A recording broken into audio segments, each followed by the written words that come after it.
नमस्कार विद्यार्थी मित्रांनो, तुम्ही नवोदय परीक्षेची तयारी करत आहात. म्हणजेच तुम्ही तुमच्या उज्ज्वल भविष्याची मजबूत पायाभरणी करत आहात. मित्रांनो, सोपे प्रश्न तर अनेक विद्यार्थी सोडवतात, पण जे विद्यार्थी कठीण प्रश्नांना आत्मविश्वासाने सामोरे जातात, तेच खऱ्या अर्थाने यशाच्या शिखरावर पोहोचतात. आजचा व्हिडिओ खास त्या विद्यार्थ्यांसाठी आहे, ज्यांना नवोदय गणितामध्ये पैकीच्या पैकी गुण मिळवायचे आहेत आणि गणितातील हाय लेवल थिंकिंग विकसित करायचे आहे. तर आपल्या सर्वांचे मॅथ मित्र श्रीकांत सर या यूट्यूब चॅनलमध्ये स्वागत आहे. आज आपण पाहणार आहोत नवोदय गणित घटक क्रमांक 1 संख्या आणि संख्यालेखन पद्धती उच्च काठिण्य पातळीचे प्रश्न. या व्हिडिओमध्ये आपण कठीण प्रश्न सोप्या पद्धतीने व जलद ट्रिकसह कसे सोडवायचे हे शिकणार आहोत. म्हणून व्हिडिओ शेवटपर्यंत नक्की पहा. प्रत्येक प्रश्न स्वतः समजून घ्या आणि सोडविण्याचा प्रयत्न करा. आणि हो मित्रांनो, अशाच नवोदय स्कॉलरशिप व स्पर्धा परीक्षांच्या भन्नाट व्हिडिओंसाठी आत्ताच आपल्या या चॅनलला सबस्क्राईब करा. चला तर मग सुरू करूया उच्च काठिण्य पातळीची प्रश्न. यामधील पहिला प्रश्न आहे, पुढीलपैकी कोणत्या क्रिया केल्यावर येणारे उत्तर विषम संख्या असेल? म्हणजे आपल्याला उत्तर विषम संख्या आली पाहिजे आणि कोणती क्रिया केली की मग विषम संख्या उत्तर येते हे आपल्याला शोधायचं आहे. मग आपण जर पर्याय ए पाहिला, मग 2 विषम संख्यांचा गुणाकार, मग एक विषम संख्या घेतली 3 आणि नंतर दुसरी घेतली 5, या दोघांचा गुणाकार काय ते 15, 3 15, म्हणजे उत्तर विषम मिळालं. म्हणजे आपलं उत्तर आलं पर्याय क्रमांक ए. तरी आपण पुढचे पर्याय सुद्धा समजून घेऊ. 2 विषम संख्यांची बेरीज म्हणजे 3 अधिक 5 बरोबर 8, समसंख्या आली, हे येणारच नव्हतं. 2 विषम संख्यांची वजाबाकी,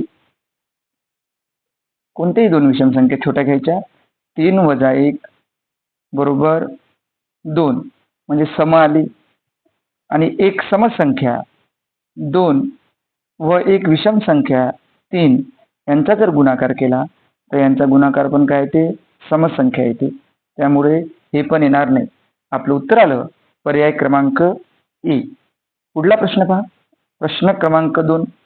प्रश्न क्रमांक 2 पण खूप सोपा आहे, फक्त समजून घ्यायचा.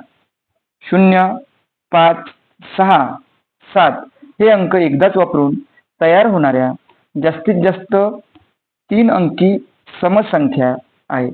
आपल्याला समसंख्या बनवायच्या आणि 3 अंकी बनवायच्या. मग एक लक्षात येईल, वरचे जर आपण हे अंक पाहिले तर आपल्या एक गोष्ट लक्षात येते, जर आपल्याला समसंख्या बनवायची असेल तर एक तर एकक स्थानी 0 येणार आणि एकक स्थानी 6 येणार, त्या समसंख्या राहतील. मग एकक स्थानी 0 असणाऱ्या समसंख्या बनवून पाहू आपण. मग एकक स्थानी 0 असणारी समसंख्या 5, 6, 0, नंतर 5, 7, 0. आता 5 पासून सुरू होणाऱ्या झाल्या, मग 6 पासून 6, 7,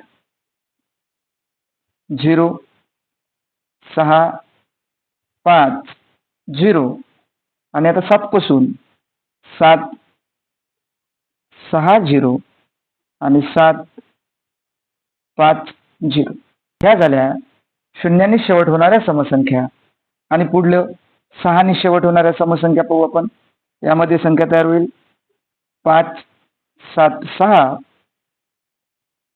5, 0, 6, नंतर 7, 5, 6, 7, 0,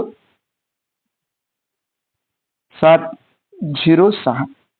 जर आता आपण या संख्या मोजल्या तर आपल्याला आपलं उत्तर मिळेल 1, 2, 3, 4, 5, 6, 7, 8, 9, 10. एकूण 10 समसंख्या बनतील. म्हणजे आपलं उत्तर इथे पर्याय क्रमांक 1. पहा, आकलनपूर्वक प्रश्न समजून घेतला आणि तसाच्या तसा सोडविला तर आपलं एकही उत्तर चुकणार नाही. पुढला प्रश्न पहा, प्रश्न क्रमांक 3. प्रश्न क्रमांक 3 आहे, 500च्या 100 नोटा, 200च्या 200 नोटा, 100च्या 54 नोटा, 50च्या 25 नोटा, 20च्या 19 नोटा आणि 5चे 31 नाणी. जर आपण यांच्या गुणाकार रूपात मांडणी केली तर आपल्याला सगळं उत्तर मिळेल. पहिलं काय पाहू आपण, पहा 500च्या 100 नोटा म्हणजे 500 गुणिले 100. नंतर 200च्या 200 नोटा, 200 गुणिले 200 नोटा. नंतर पहा 100च्या 54 नोटा, 100 गुणिले 54. नंतर 50च्या 25 नोटा, 50 गुणिले 25. नंतर 20च्या 19 नोटा, 20 गुणिले 19 आणि 5ची 31 नाणी, 31. या सर्वांची एकूण रक्कम काढायची, तेच आपलं उत्तर राहील. मग आता पहा 500च्या 100 नोटा म्हणजे उत्तर किती होणार पहा, हे 500 ठेवा आणि 100चे 2 शून्य वाढवले म्हणजेच 50,000. 200च्या 200 नोटा म्हणजे त्याच्यावर 4 शून्य आहे, 4 शून्य देऊन दिले आपण आधी मागून आणि बेदोनी 4 म्हणजे 40,000. 100च्या 54 नोटा म्हणजे 100वरले 2 शून्य दिले आणि 54 जसेच्या तसे. 50च्या 25 नोटा तर हे शून्य देऊन दिला आधी आणि 25चा गुणाकार जर 5 वेळा केला, 25 5 125 म्हणजे हे आलं 1250. 20 रुपयाच्या 19 नोटा, 19 दोन्ही 38, पहिले हा शून्य दिला आणि इथे लिहिले 38 आणि 5ची 31 नाणी, 5 एक 5, 5 एक 5 आणि 5 3 15. जर आपण या सर्वांची जर बेरीज केली तर आपल्याला आपलं उत्तर मिळेल. या एकक स्थानची बेरीज एकक स्थानी, इथे आला 5. नंतर याची जर बेरीज केली तर 5 आणि 5 10 18, 18शी 8, हातचा आला 1, 4 आणि 2 6, 7 8 9 आणि 1 10, हातचा 1 11, 11शी 1, पुन्हा हातचा आला 1, 5 आणि 1 6 आणि 1 7 आणि 5 आणि 4 9, 3 अंकानंतर कॉमा म्हणजे 97,185. आपण जर पर्यायात पाहिलं तर 97,185 पर्याय क्रमांक बी. अशा प्रकारे हा प्रश्न सोडवायचा. फक्त प्रश्न नुसते समजून घ्यायचे नाही, हे प्रश्न आपल्या स्वतःच्या वहीत लिहायचे आणि अशाच प्रकारच्या स्पष्टीकरणासह स्वतःच्या मनाने सर्व प्रश्न सोडवायचे आहे. पुढला प्रश्न पहा, प्रश्न क्रमांक 4.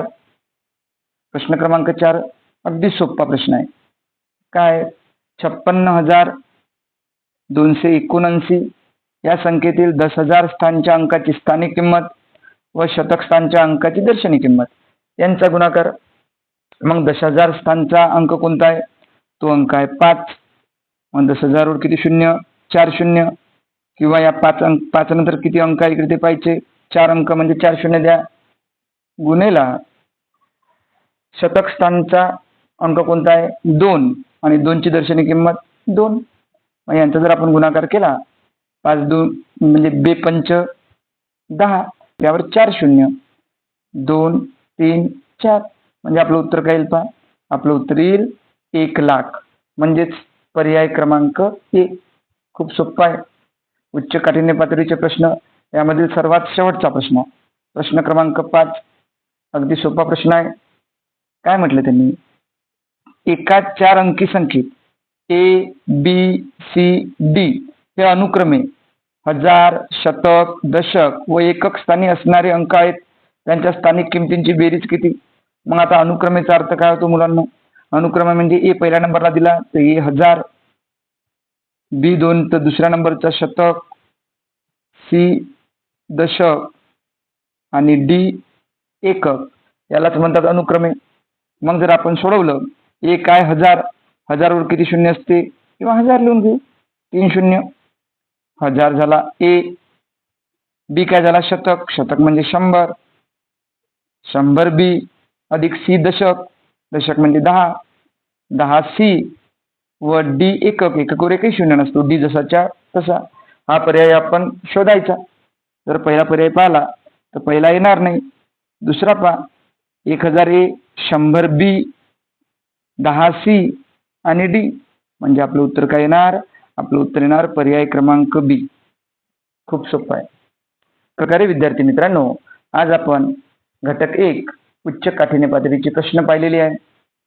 तुम्हाला जर आपला हा व्हिडिओ आवडला असेल तर व्हिडिओला लाईक करा. आपल्या चॅनलला सबस्क्राईब केलं नसेल तर नक्की सबस्क्राईब करा. भेटूया पुढल्या व्हिडिओमध्ये.